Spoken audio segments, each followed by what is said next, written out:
مسند احمد بن حنبل کی حدیث نمبر ہے 7510۔ حضرت سیدنا ابو ہریرہ رضی اللہ تعالی عنہ بیان فرماتے ہیں کہ رسول اللہ صلی اللہ علیہ وآلہ وبارک وسلم نے ارشاد فرمایا، ثلاث دعوات مستجابات، تین دعائیں ایسی ہیں جو اللہ تعالیٰ کے ہاں مقبول ہیں۔ تین دعا مانگنے والے ایسے ہیں کہ اللہ تعالیٰ ان کی دعا قبول فرماتا ہے۔ دعوت المظلوم، اور فرمایا لا شک فیہن، اس میں کوئی شک شبہ نہیں۔ پہلا دعوت المظلوم، مظلوم کی دعا۔ دوسرا ودعوت المسافر، مسافر کی دعا۔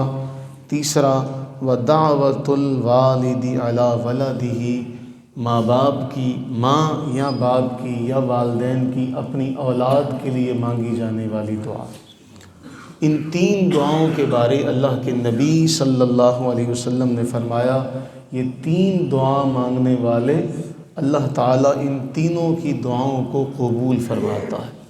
مستجاب ہیں، اور فرمایا لا شک فیہن، ان میں ان کی قبولیت میں کوئی شک شبہ نہیں ہے۔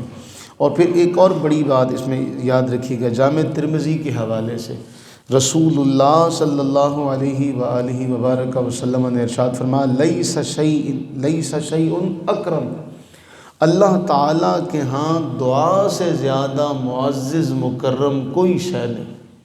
سب سے زیادہ بندے کی طرف سے اگر کوئی معزز کوئی چیز اللہ کی بارگاہ میں ہے تو وہ دعا ہے۔ اور اسی لیے دعا کرنے والوں کے حوالے سے اللہ کے نبی علیہ الصلاۃ والتسلیم، جامع ترمذی کی روایت ہے، سنن نسائی میں بھی ہے،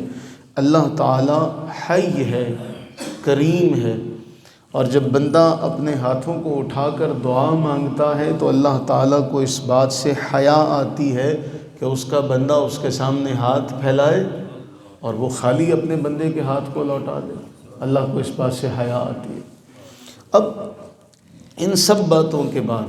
جب یہ بھی پتہ چلا کہ دعا سے زیادہ معزز کوئی شے نہیں، اور یہ بھی پتہ چلا کہ اللہ تعالیٰ ان تین افراد کی دعائیں قبول فرماتا ہے، اللہ کے نبی نے فرمایا ان کی قبولیت میں کوئی شبہ نہیں، اور یہ بھی پتہ چلا کہ اللہ تعالیٰ کو حیا آتی ہے کہ خالی ہاتھ واپس لوٹائے،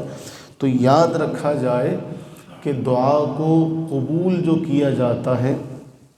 اس کی مختلف شکلیں ہیں جو اللہ کے نبی صلی اللہ علیہ وآلہ وسلم نے بیان فرمائی۔ یا تو دعا کی قبولیت میں دیر ہو سکتی ہے، اس طرح سیانے کہتے ہیں کہ اس کے ہاں دیر ہے اندھیر نہیں ہے، اور جو مختلف شکلیں اللہ کے نبی صلی اللہ علیہ وسلم نے بیان فرمائی وہ بہت اہم ہے۔ امام منذری نے ترغیب و ترہیب میں نقل کیا اور صحیح سند کے ساتھ یہ روایت ہے، حضور فرماتے ہیں صلی اللہ علی حبیبہ دائما ابدا وبارک وسلم کہ جب کوئی مسلمان دعا کرے اس دعا میں کوئی گناہ والی بات نہ ہو، کوئی قطع رحمی والا کسی کے ساتھ معاملہ نہ ہو، تو تین باتوں میں سے اللہ تعالیٰ ایک ضرور عطا فرماتے ہیں۔ دعا کی قبولیت کے حوالے سے تین باتوں میں سے ایک بات اسے ضرور ملتی ہے۔ حضور علیہ السلام نے فرمایا یا تو اللہ تعالیٰ اس کی وہ دعا جو اس نے مانگی ہے اللہ اسے قبول فرما لیتے ہیں، نمبر دو،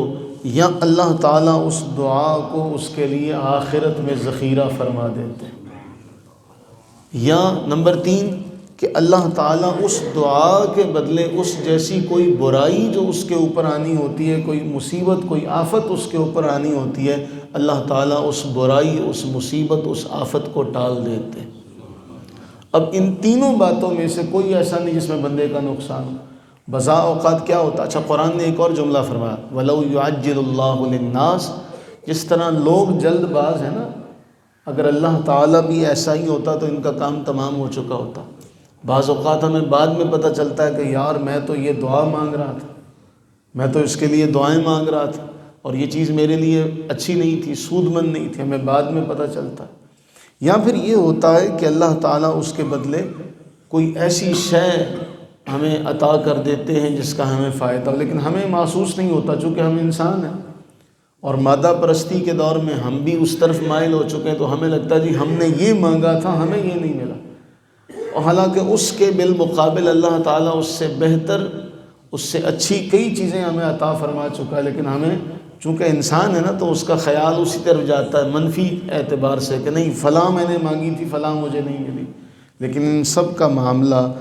عارفین فرماتے ہیں آخرت میں پتہ چلے گا جب وہ نیکیوں کے انبار دیکھے گا اور اسے کہا جائے گا یہ تیری وہ دعائیں ہیں جو قبول نہیں ہوئی تھی، تو پھر وہ تمنا کرے گا کاش میری دنیا میں کوئی بھی دعا قبول نہ ہوئی ہوتی۔ یہ دو پاؤں والا جو جانور ہے نا کہ اب نہیں مانگی قبول ہوتی تو فوراً شکوہ کرتا ہے، جب کل اجر دیکھے گا تو کہے گا کاش میری کوئی بھی قبول نہ ہوئی ہوتی۔ تو اللہ سے دعا فرمائیں کہ اللہ تعالیٰ اپنی رحمت کا صدقہ ہمیں ایسے ہر قسم کے فتنے سے محفوظ فرمائے، اللہ تعالیٰ ہماری دعاؤں کو مستجاب بنائے، اور اللہ تعالیٰ ہمیں اپنا اور اپنے حبیب کریم صلی اللہ علیہ وآلہ وسلم کا قرب نصیب فرمائے، آمین ثم آمین۔